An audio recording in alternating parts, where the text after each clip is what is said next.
This is Kasia Anderson, Associate Editor at Truthdig, and I'm excited to be talking with Lawrence Lessig, a law professor at Harvard Law School and director of the Edmund J. Safra Foundation Center for Ethics at Harvard University. Just to get your credentials out of the way. He's also the author of at least 8 books, by my count at least, including the new ebook, One Way Forward, The Outsider's Guide to Fixing the Republic. How are you doing today, Professor Lessig? I'm very well. Can you set this up for us a little bit about the basic thrust of your latest work here? I know that our readers and our listeners are going to get a chance to get their hands on it, so let's hear a little more about it. Yeah, so I wrote this book because it struck me that there was a basic misframing of what's interesting about politics in America today. You know, the kind of pundits want to frame everything as a conflict between the left side and the right side. Right. But I think increasingly the interesting conflict is between the inside and the outside. And, you know, the normal politics, the kind of politics of presidential elections and congressmen and senators is increasingly removed from very genuine grassroots politics that's across the political spectrum, but on the outside of ordinary government. And what we've seen, if you think about, you know, maybe 12 to 14 years of recent American history, is wave after wave of this kind of outsider politics that I think is increasingly becoming more sophisticated. So I think the most recent round is the Occupy Wall Street. Before that, Tea Party. This period I sort of mark as beginning with the Move On campaign. Mm-hmm. And I think that what's important is to recognize the potential of this outsider politics if it's, you know, reflective enough and careful enough to actually bring about fundamental change to the way our government works. And my hope is, the reason I'm trying to encourage it, that change could actually save the government from what I think is this debilitating corruption, which now defines how it functions. So yours is a hopeful message. That's good. Yeah, finally. I mean, most of my books are extremely pessimistic, so here we go. First time with hope.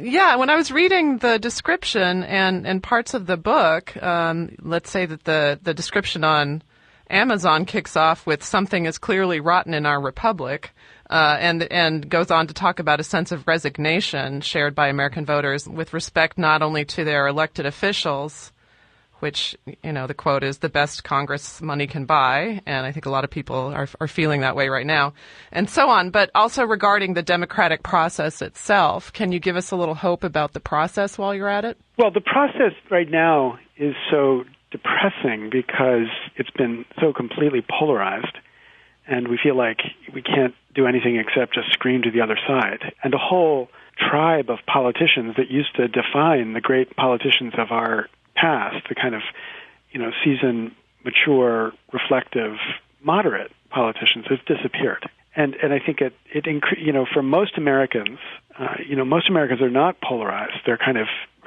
right in the middle bell curve of political attitudes, but they are alienated because the kind of active Americans are extremely polarized. So we have to give that kind of middle a reason to want to engage again. And I think one first step to doing that is to let them believe that there's something credible, authentic about what government does, which they don't believe right now because they believe money buys results in Congress. And so, you know, that cynicism drives attitudes, and it drives behavior, and it drives behavior to be disengaged. Right. And how would you trace the corruption in the political system as it's happening right now with Citizens United, with super PACs? Where did this emphasis on buyable Congresses and the like, where did that start in your mind, or when? Yeah, what's interesting is, we kind of slid to it without anybody quite recognizing just how corrupt the system was becoming. Because the kind of corruption that we've got is not the Rod Blagojevich or Randy Duke Cunningham quid pro quo bribery. Like, I don't think any law, I don't think it's interesting to think about this as a problem of laws being violated. I don't think laws are being violated. Instead, this is a system of influence that has developed within the law, but which is just as effective in delivering government favors and protections and benefits for special powerful interests as the old system of quid pro quo bribery was. Indeed, I think it's more effective, more destructive than anything which, criminal acts might have facilitated before. And we were driven to it because of the enormous rise in competition between the Republican and Democratic parties for controlling Congress. So when Newt Gingrich took over control of the House, 1995, and the House became Republican-controlled for the first time in 40 years, this set off this enormous competition between the Democrats and the Republicans to get control of Congress, and basically any means to raising the money necessary to do that became the practice of both Democrats and Republicans. And so they became fundraisers first and legislators second, as they spend 30 to 70% of their time raising money, not just for themselves, but to get their party back into power, or to keep control once they've had it. And as they do that, they don't even recognize, because many of them haven't even been in Congress when it wasn't like this. Most of them weren't in a Congress before it was like this. They become... they develop the sixth sense, this awareness about how what they do will affect their ability to raise money, and they begin to adjust themselves, shapeshift in ways that make it easy to raise money. And as they do that, because the money doesn't come from all of us, it comes from a tiny slice of the 1%, they bend their policies in favor of that tiny slice of the 1% and increasingly alienate the rest of America. And that dynamic is hard to get out of unless you sort of stand back and say, wait a minute, we've got a real problem here. It's almost like Uncle Sam is an alcoholic, and we need an intervention to kind of wake him up to this fact and get him to put away the addiction and get back to doing the job that we thought we elected him to do. And so you mentioned Occupy Wall Street, but what other forms might that intervention take, and where is it coming from, do you think? Well, I think we've got to figure out how these outsider movements can build an alliance, and an alliance not of people who all agree on the same things, but an alliance that recognizes the fundamental disagreements that exist, but believes that there's something they can work together for. So there's no common end, but there's a common enemy. And the common enemy is this corruption inside of our government that makes it impossible for either the left or the right to get what it wants. So this alliance has got to work on a strategy for forcing change inside of this government that eliminates that corruption. So there are a lot of strategies for doing that. Constitutional amendment is one. Getting Congress to change the way we fund elections is another.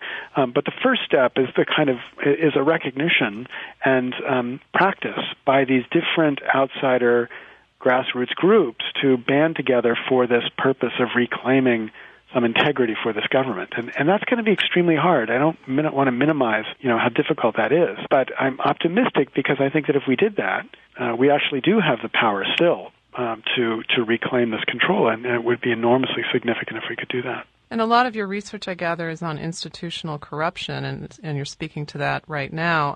Along those lines, I'm curious what you'd have to say, because Obama's defenders often argue that his hands, and basically those of anyone in his position or high up in our political system, are tied, that he's kind of thwarted by the system itself. Do you buy that, or do you think that he just hasn't exercised the amount of influence in, positive change kinds of ways that he promised in 2008? Well, I think that it's certainly understandable that he feels like he needs to encourage his own super PAC, just like it was understandable in 2008 that he would give up public funding and instead fund his elections, his campaign exclusively by his own means. Those things are understandable. What's not understandable to me, and really not forgivable here, is that he's had 3 years to propose and take leadership to change the basic corruption of the system.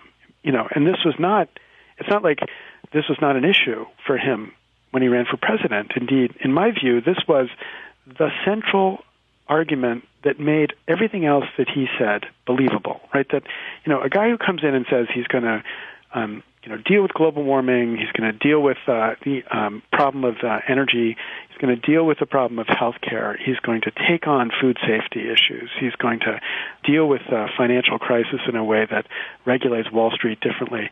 A person who thinks that he's going to do those things without including in that mix fundamentally changing the way we fund elections would be a crazy person. Nothing believable about those kinds of reforms without reforming the way we fund elections. And he said again and again, we need to take up the fight to change the way Washington works, to stop the lobbyists from having this kind of influence. But 3 years into the administration, he has yet to propose a single bill that would make a substantial change in this underlying economy of influence. So I don't doubt his advisors are right that this is what he's got to do to get elected, but I don't think he should escape criticism for his failure to take leadership to deal with the problem, which he said was the problem that would block him or anybody from getting anything done inside this government. Right, and so we'll probably have to wrap with this, but looking forward, people who are inspired and rallied by what you have to say and by your book, what can they focus on first, do you think? Where can they go? The first wave of Occupy Wall Street has taken hold, and there's, obviously conversations about where that's going to head. Where would you recommend people look for starters? If there's a place online or, a particular political figure, I think people are looking for something concrete to kind of grab onto, Yeah, and there's no simple concrete thing to do. It's not like one tweet is going to save our nation.